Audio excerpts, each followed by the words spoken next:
Hey y'all, Jedz here. Thanks for tuning in, and today I've got something really special for you. It's no secret that the Bonneville is really getting up in there in miles. We'll roll over 78,000 miles like in a few days. So that puts it at like 80,000 miles. So next season, I really need to start focusing on, you know, the next commuter bike. What am I going to run? What am I going to ride?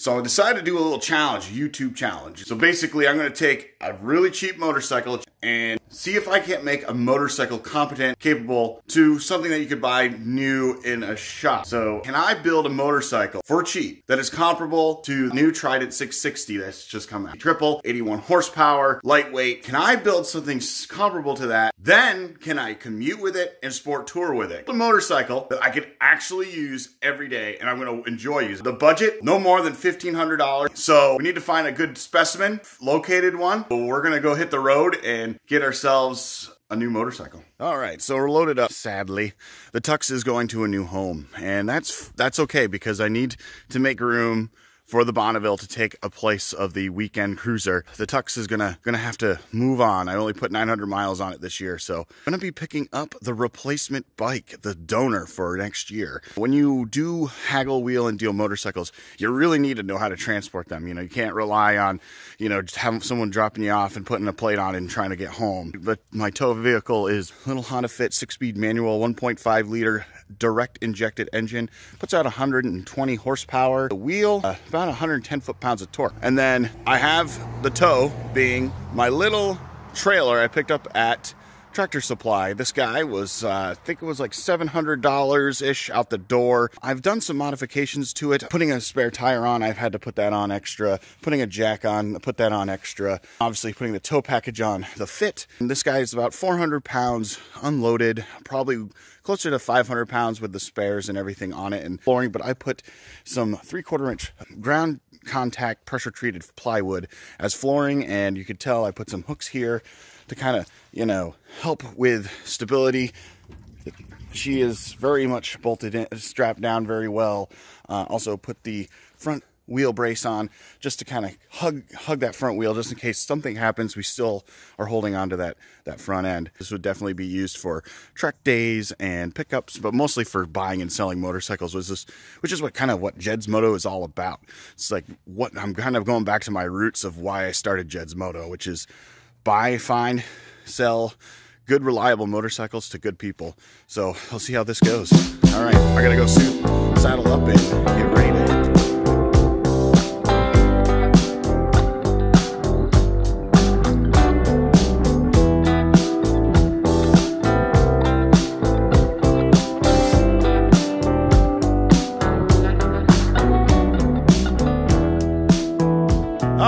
Tuning in, what a morning I've had. So the old TU250X is now sold. Made a pretty good profit off that. Bought this, the project, the Commuter, the less than $1,500 Commuter. Can you get into one? Just now. Let's take a look at it. This is a 2005 Yamaha FZ6. It's needs some work. It's not perfect. You can tell the chain is missing the chain guard, and you know the chain could use a little love, and you know there's a couple of dings and scratches. The buyer wanted $1,000, and I really couldn't talk him down. He's taking a loss on this sale for sure. I've got a $500 budget. I'm going to see what I can do to get this bike ready for me in the spring. So right now, as you can tell, I'm using the old Honda Fit here. It's been great. About 26 miles per gallon right now trailering, which is about 10 miles per gallon better than my truck did with a bike in the bed. So I am saving tons of fuel with the Fit. It's just runs great. I'm not pushing it. I'm not going crazy fast, just putting along. So I like these kind of deals, man. Signing paperwork on the hoods of vehicles and tanks of motorcycles, and wheel deal. So I love it. Anyways, I'm gonna get back on the road. I'm gonna get home, get this puppy all set in my shop so I can. All right, so we're going up the road. I'm going up over the mountain. I've got 240 miles on so far today. Well, the amazing thing is this thing is getting 26.2 miles per gallon. 26.2 miles per gallon on this little economy car trailering. Now, some folks will say, well, my truck gets that much. You'd be lying, because I don't know what truck gets 26 miles a gallon anyways. No less carrying a load. That's a 17 Sierra 1500. That got like 16, 17 miles a gallon loaded with a bike in the back of the bed. This little car is getting 10 miles per gallon better. Little 1.5 liter dual overhead cam VTEC engine, 6-speed transmission going right up this mountain. I am in fourth, maintaining about 55 miles an hour. No problem. It's handling very well. Trailer pulling fine. It's almost like there's nothing behind me almost, other than the fact that my car's a little sluggish compared to what it usually is. FZ6 is comfy in the back, watching me keenly like a hawk. No complaints. I'm gonna finish this ride up. Once I get over the mountain, we'll be back at the Jedz compound. We'll unload this thing, talk a little bit more about the plans, and as I've got this bike I'm looking at and thinking about the things I want to do and not do. So let's finish this thing.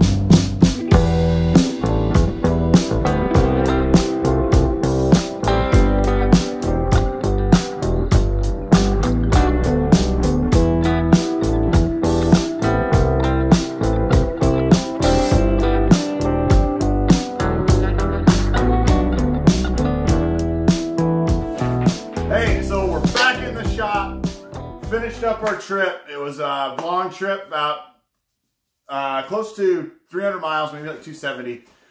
Car did great, 26.3 miles per gallon. I rolled in my driveway. Incredible mileage. Couldn't ask for any better of a tow vehicle for motorcycles, really. So maybe I'll do an episode just featuring my Honda Fit and the trailer. If you're looking for an economical way to get in and not have to buy a $50,000 truck, you can buy an $8,000 Honda Fit and get a trailer for $900. And maybe I'll go and do an episode of that, of what I use to tour on. Because I gotta say, guys, incredible. I'm so used to spending getting 16, 17 miles per gallon with the pickup loaded. That's an extra 10 miles per gallon. It's huge. It's huge. So pretty pumped about that, really excited. So I'm going to be able to do some good rides and be able to go south and not kill the bank. Pretty pumped, and the car ran fantastic. So maybe I'll do an episode on that. All right, so FZ6 is here. It's an 05 Yamaha FZ6, currently has 19,000 miles. And, fork seals are good. I mean, everything looks all right, but does got some damage. This side is the cosmetically nice side. The other side is cosmetically not so nice. There's a couple of dings, dents, scratches. The seat's got a scratch in it. The guy that I bought it from rode it and unfortunately got into a situation where he decided to bail or get hit by a car. So I can't really fault him on that. And so, the bike's not perfect. So what's probably going to end up happening is, the more I think about it, I was like, this is all about the commuter bike, the entry-level bike. Do you really need to spend $8,000 to get a Triumph Trident, new Triumph Trident? Yeah, it's got all the nice stuff, a TFT, all that jazz. How much is it going to cost to get into a standard motorcycle, same kind of horsepower? It's the 600 inline four-cylinder. It's from the R6 engine. It's got 98 horsepower. So it's really kind of comparable to the Trident in a lot of ways. It's light. This guy's like 430 pounds and a little more power, a little more weight, but it's old technology. This is a 15-year-old motorcycle. So let's see what we can do with this. Like I said, I've got $1,000 into the bike right now. Came with some really awesome, great condition tires. Tires are in really good shape, brand new tires. It's probably like $350 worth of tires on the bike as is. It needs a battery for sure. which is no problem. I've got a battery on in stock. I just make sure it's nice and charged, put it in, make sure she fires up. I'm gonna drain the tank. The tank's been sitting, the bike's been sitting for 2 years. Wheel bearings are good. Swing arm bearings are good. And probably look at that chain. It's a little rusty, but I think it's okay. I'm gonna just play with it. And if it's bad, I'll replace it and just get some new chain and sprockets. And I'm gonna try to keep the build $1,500 or less. So, like I said, we're gonna go for the Trident. We're gonna try to compete with the Trident. And I'm gonna make a Trident variant, something that would compete with it, power-wise, comfort-wise, handling-wise, stopping-wise. And I'm gonna take this fairing off. I'm gonna turn this into a naked motorcycle. They actually released this bike over in Europe as the FZ6N. And you can actually buy an aftermarket kit for this that is direct bolt on, OEM, everything bolts on. You get to retain your blinkers, your floppy, typical Yamaha blinkers, the same ones that are on my VMAX. And you could do that, but I'm gonna be doing something a little different. So we're gonna have to follow me along on my journey here on how we're gonna get this bike, get it set up for daily riding, and really see if this bike is up for the task of just doing everything, anything, all the time. So I'm gonna wrap this one up. I'm ready. I'm really eager and excited to get into this motorcycle, really get inside, make sure everything's working all right, and just start tearing it apart, get it ready for, you know, the big project for this winter, and get it ready for the spring. So if you like what you see, make sure you like and subscribe. Follow along on my progress here. I'll make sure to pump out a video as soon as possible. So thanks again for